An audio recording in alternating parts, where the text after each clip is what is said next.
Durag Diaries, Rumour Roundup. We are here back with another episode talking about the potential transfers of James Trafford. RICHARLISON, is he going to leave Spurs? Danny OLMO, could he be on his way to the white and blue in White Hart Lane? And last and but not least, Fiacco Tomori, where could he be going? Could he be coming to Spurs or another Premier League? We're definitely going to be touching on all those players today.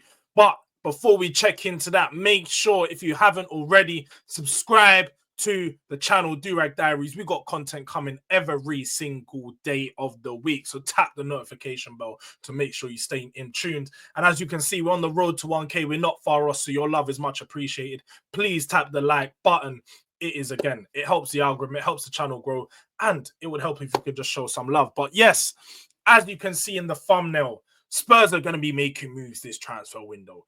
And I'm taking a look at every single player possible. Everything, every little bit of news that comes in, I've been looking at. And James Trafford, Tottenham, I've been looking at a goalkeeper. This has been one I've been looking at since the summer. Plays for Burnley. Young goalkeeper that got a move from Manchester City when Company made his move to Burnley. And he's very good. Very, very good. He's just turned 22. As I said, he's got 15 clean sheets in the championship this season, conceding just 9 goals. He's really good for playing out from the back with his feet, confident, comfortable, and also his shot stopping. It's impressive. It could definitely be a player that could add to this Spurs team. He's rumored to be around £20 million, so it's not too much. And we need someone that's competent backup. He's homegrown. He's an English player. So he can be competent competition for Vicario for the next 5 to 6 years. We need someone that's going to be here for a long time because we've got 2 English goalkeepers on the bench that are never, ever going to play first team minutes. They're never going to see first team football for Tottenham in Alfie Whiteman and Brandon Austin. They're not good enough. We've seen that none of the managers have trusted them.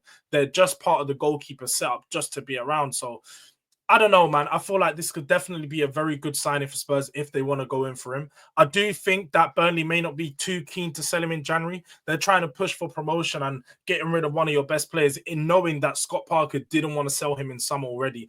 It might not be a move that happens this January, but definitely one to look out for because not just Spurs, Newcastle are interested in him and a few other Premier League clubs because he's a top player, man, a top prospect.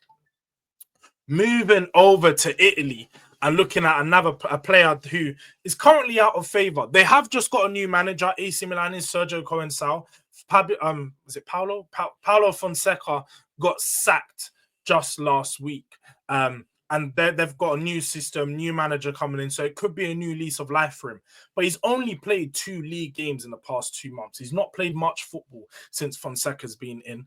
So it'll be interesting to see if he does get a chance under the new manager, whether they see him as a player to bring back into the fold, because I think he's really good. He's a left-footed centre-back who can play on the right-hand side, the left-hand side. He obviously came from Chelsea with a lot of promise, and has only this season started to see that he's not being trusted so much. He was part of their title winning side. So I think he's a very good player. Again, someone that's rumored to be around a cheap price, around 25 to 30 million pounds. He's homegrown, again, an English player, and he could come in as competition on that left-hand side, potentially competition for Van der Ven or Romero, as he can play on the right-hand side too. We need comfortable players who are competent playing with the ball out from the back.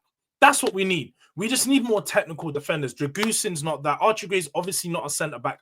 And Ben Davies he's been here for too long. He's 10 years down the line. It's time to go. So Tomori could potentially be a player that we could look at. But it will be interesting to see how it plays out for him, because I don't know if he is so keen on a move. Coming to Spurs, being a boy from Chelsea, that's another one where I'm not too sure if he'd be keen on it. And potentially if Spurs would be keen on it. Not that something that I care about, to be honest. We've got Solanke there, so that could make him feel comfortable. Another Cobham boy, but he's definitely a very good player. And if Spurs are going to look at to bring a centre-back in for the right price, he could be one for us to pay close attention to. Now, this was a player that I don't really know if Spurs are going to look at him. I don't know if Spurs will make this move happen, but it's an opportunity. And we all know if there's one club that are the biggest opportunists when it comes to a transfer window. It's Spurs. They just wait for moments to happen, for things to fall into place, and they're like, rah, let me grab that player. We all remember when it happened with Van der Vaart, old school. I'm throwing it back. Yes, Real Madrid so happened to be that they've signed someone. Van der Vaart fell out of favor, and we managed to secure that signing. And it was an amazing one. Now, Dani Olmo, not really too sure if he'd fit in Spurs squad per se, but he's definitely an upgrade on James Maddison for me. Very similar in the fact that he always gets a goal, he always gets an assist. Someone who I would liken to Bruno, and he does like to play that hero ball, play that style, but he's a box crasher. He knows where to get into the right positions, and I like him. I think he's had a good impact when he did get the opportunity to play in the first half of the season for Barcelona. But if you haven't been keeping up with the news, he cannot be registered for the second half of the season. So Barcelona are in a situation where they're going to have to pay his wages for the rest of the season. They could look to loan him out or look to get him sold to recover some of the money, because this isn't a problem that they're just going to have now. They're going to have this problem later on in the summer window. And we've seen in the past, Barca cannot be trusted. Barca is a team that turns their back on players. If they can't drop their wages, they can't move things around, they could potentially look to get rid of them. So this one is one to definitely play a close eye to.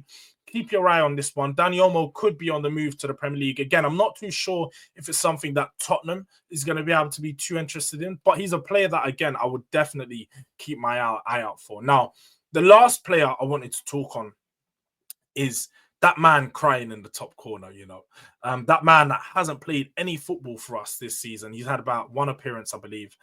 Last year, had a fairly decent year scoring-wise. I think got 11 or 12 goals in the few or so appearances that he had. But as we've seen in his Spurs career, we're now into his third season.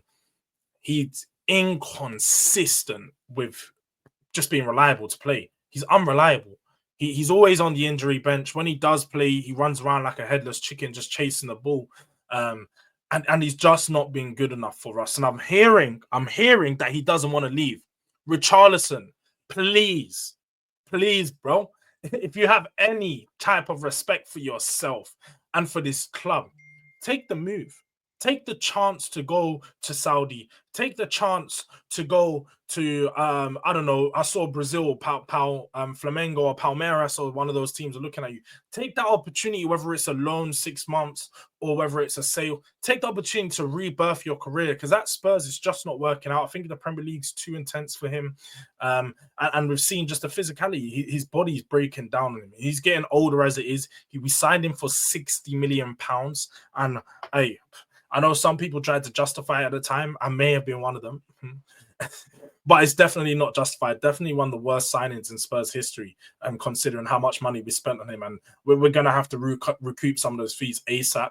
And it's been clear to see that Ange doesn't rate him that much. Although he has said things to contrary of that in his press conferences, we're looking at signing a striker.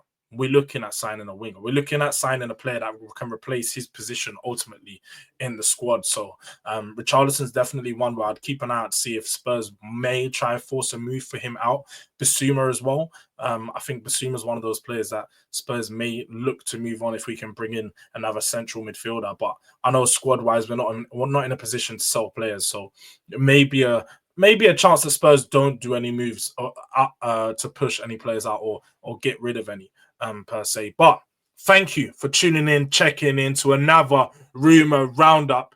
If you haven't already, make sure you like the video. Again, if you didn't see in the first video, we're going to keep these coming every 2 days of the transfer window. So we are coming back to back with all the transfer news surrounding Spurs. Make sure you tap that post notification bell to stay up to date with everything Tottenham and everything Durag Diaries. But yeah, man, thanks for checking in. It's been another Durag Diaries, and we are out.